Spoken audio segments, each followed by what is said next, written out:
is the brand new iPad Air 5th generation 2022 edition, one of the first videos with this.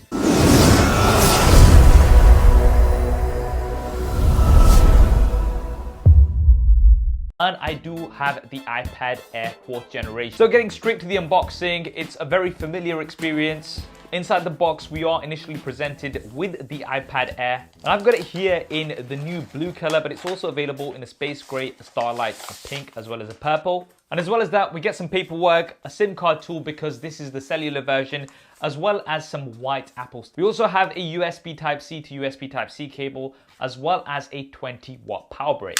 5th generation. As expected, this is very compact, so it's just 6.1 millimeters. And it pretty much has exactly the same dimensions as the iPad Air 4th generation, which we have here. So you can see the difference in color. The 4th generation has much more of a lighter sky blue, whereas the iPad Air 5th generation does have a much deeper blue, which I do like. The enclosure is still made with 100% recycled aluminium, which is great. I think that needs to be talked about more. A 10.9-inch liquid retina display with a P3 wide color gamut, 500 nits of brightness with uniform bezels. Now this is a really nice display. It's not quite as good as the iPad Pro display, which has XDR as well as ProMotion technology. You do need some bezel, so you just have somewhere to hold. We no longer have the Touch ID button here at the front. We've got it at the top and it works really well. Right, now you might be wondering, well, the biggest improvements are on the inside. So the iPad Air 5th generation is now powered by Apple's M1 chip. So if you're somebody who just casually uses your iPad to watch movies and just do some day-to-day tasks,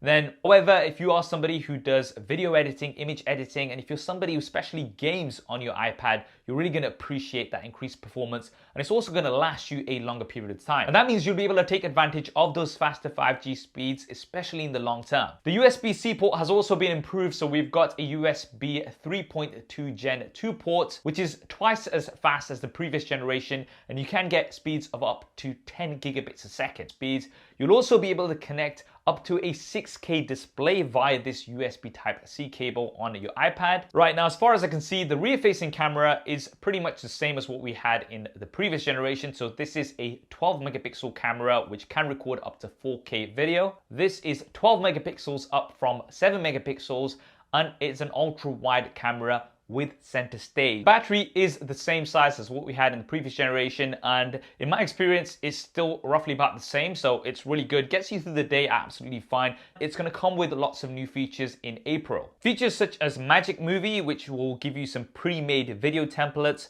storyboards, as well as the ability to import your iMovie projects into Final Cut Pro on your MacBook, so Pencil Generation 2. Now this is sold separately. It does magnetically connect and charge on the side of the iPad Air. And not only will it give you excellent precision when you're editing images or video or drawing, for example, but the iPad can also recognize your handwriting and convert it into live text. The Magic Keyboard, this is available in a gray as well as a white, and it is compatible with the 4th generation iPad Air as well as this new 5th generation iPad Air. And that's the reason why we've got this larger square cut. It's really nice. It has this floating design, which looks really cool. Having the touchpad gives you much more of that laptop experience. Travel, and ideal if you spend a lot of time on your iPad writing documents or replying to emails. So if you are using some accessories or charging your iPad Air, you're not gonna have to have something dangling out here on the side. It's gonna be nicely tucked away here on the Magic Keyboard. So combined, the iPad Air is no longer as compact as it would be, at around 280 pounds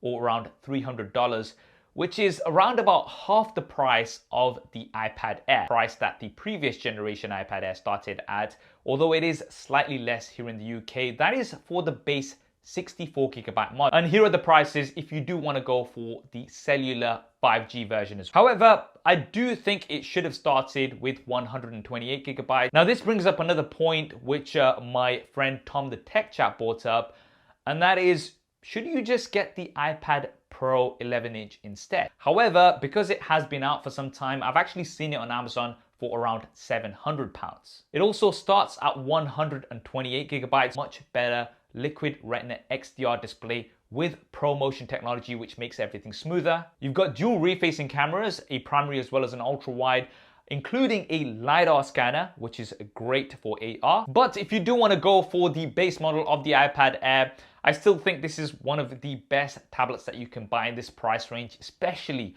with that M1 chip.